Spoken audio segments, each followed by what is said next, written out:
Hello, I am Kristy Campbell.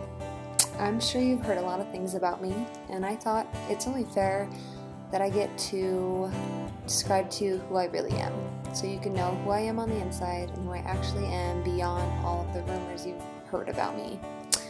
So without further ado, I'm going to draw my life. I was born in Columbus, Georgia, and I have one older half-sister. We're not very close because she's about 30 when I was born. But she had a daughter about 10 months after I was born, and her and I became best friends, if not sisters. We didn't stay in Columbus, Georgia long. We ended up moving to Denver when I was about 2 years old, so I didn't really live in Georgia for very long. Me and Ashley were very close. We were best friends, and sadly we're not close like that anymore, but I hope someday we can be. Her and I went to school together, and we pretty much were inseparable. She's still very dear to me in my heart, but we don't talk as much as we should. When I was about 6 years old, my father decided that he was done with me and my mom. He had a bad drinking problem, and he just kind of walked out and never came back and didn't really make an effort to be in my life. I just remember he left a note on my door, and that was it. Shortly after that, my mom met Joel, and he became my new dad. Unfortunately, Joel was a real fucking prick, and we did not get along at all. He never really gave me a chance, and he resembled my father in a lot of ways. He drank a lot and was more, I would say, not physically abusive, but emotionally abusive to me.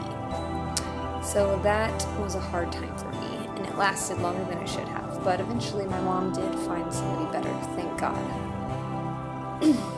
When I started Westminster Elementary School, I fell in love with this guy named Devin in about 4th grade, I think. He was a total jerk to me, and I was so in love with him. And I think that's why I was in love with him. Of course, typical girls, we all do that, but that didn't go anywhere, and eventually Ashley told him all of my secrets. I had this whole diary full of things that I said about him and poems I wrote about him, and totally weirded him out, and to this day I still kind of have a grudge toward Devin because he never gave me a chance, but that's okay. Let's see, in 5th grade I met Amanda. Amanda has been a long-time best friend of mine. The first time we met, I went over to her house and we had a sleepover, and I was terrified to ask her if she played Barbies, but when I did, she pulled out a huge bin of Barbies, and that's how we officially became best friends, still to this day. That girl is my best friend. In 7th grade, my rude, evil stepdad decided that we should move to Grand Junction.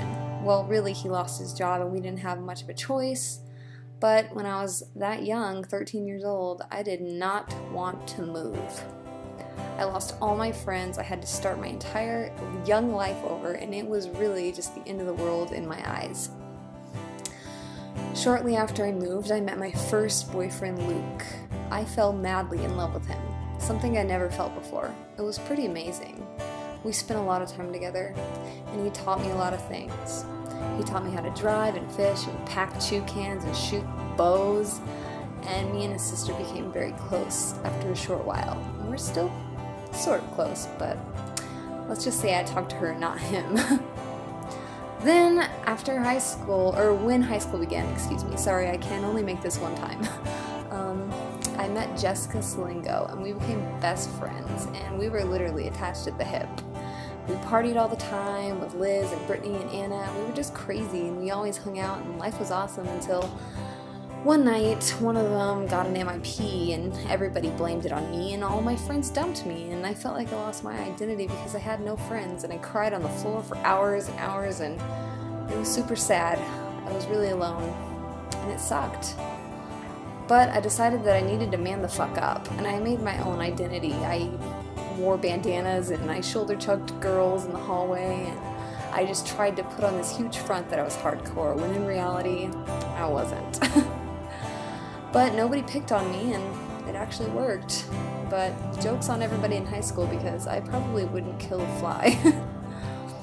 I got my first car when I was 16 and it was pink, and Luke helped me paint it, and it had awesome rims that my friend Jojo sold me, and I loved my car even though people made fun of me because it was fucking ancient and took 10 hours to start, but I loved it anyways. I made new friends, and I mainly hung out with Ashley and Anna and Erica and Chris, and we were all crazy kids. So my life was beginning to fix itself. One time we got drunk at school and we went into the library and we were taking shots, and I got called to the principal's office, and the principal was like, "Did you drink all of this liquor?" And I was like, no. Even though I did. I used to be able to drink a good amount of Captain Morgan back in my day. Well, during all this I was still dating Luke, but I lost interest in him and I started cheating on him, which that's probably why you hear that I'm such a skank. Yes, I've had my days and I've done some crazy things, but I learned lessons. But something that happened when I started cheating on Luke was I met this guy Mike, and I fell madly in love with him. I think that was my true first love, honestly.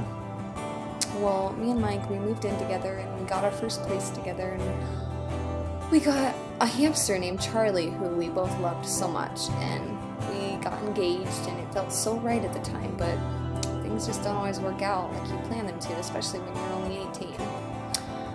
I was working at Hooters and going through a breakup with Mike, and Charlie, my hamster, was dying, and I felt so lost and broken and empty, and I couldn't take the pain anymore after Charlie did die.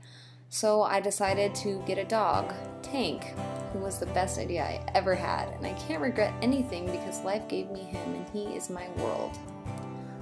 So me and my friend Chris, and Tank of course, decided to move to Denver and be close to my best friend Amanda, who I told you about earlier.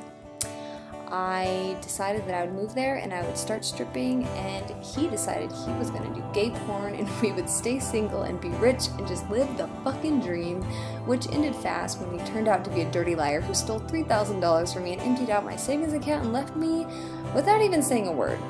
It was sad. But then I got a new roommate who I taught how to dance, and we had a great time and made a lot of memories and lived a crazy life. Unfortunately, she turned out to be somebody I didn't think she was, and she walked all over me, and she was really mean to me, and financially I couldn't really kick her out. I had no choice. I needed her. I was broke, and I had no one, and she took advantage of that by dyeing her hair in my bathroom and rubbing all the hair dye all over the walls and the floors. It was terrible, and I cried, and Amanda helped me clean it up, and I just felt so helpless in that moment. But we have worked things out. We don't hate each other anymore, but that was a really hard time for me. And just when I thought life couldn't get any worse, I found out my ID got stolen back home in Grand Junction, and I had a warrant out for my arrest, and I didn't know what was going on. And I found out through a few phone calls to the police station that I was pretty much fucked. And on top of that, my car was totaled anyways. I had no friends. I was sad, but I didn't give up, and I'm glad I didn't, because just when I least expected it, I met Adrian. I knew there was something right about him when I met him. He knew what I was going through, and he would give me rides to work and let me and Tank stay at his house, and we'd have cuddle parties, and eventually Natalie just moved out, and I was like, hey, maybe we can get a place, yo. So we did. And I started working at a better club, and now I make money, and Tank gets twice as much love because Adrian loves Tank so much, and life's really looking up, and I'm in school now, and I'm just staying focused on what's important in my life, and I have found a lot of better ways to live life, and just staying focused in school and on my amazing boyfriend and my awesome dog, and I totally have a fish too. His name's Carlos. But anyways, everybody's been through a lot, you know, and I think that everybody should make a video like this so people can see what you've really been through. And I've been through a lot more, but I try to keep most of my personal issues that have happened to me offline, and I'm not doing this for attention. I'm just doing this, you know, as a documentary of my life so far. There's more to come, trust me.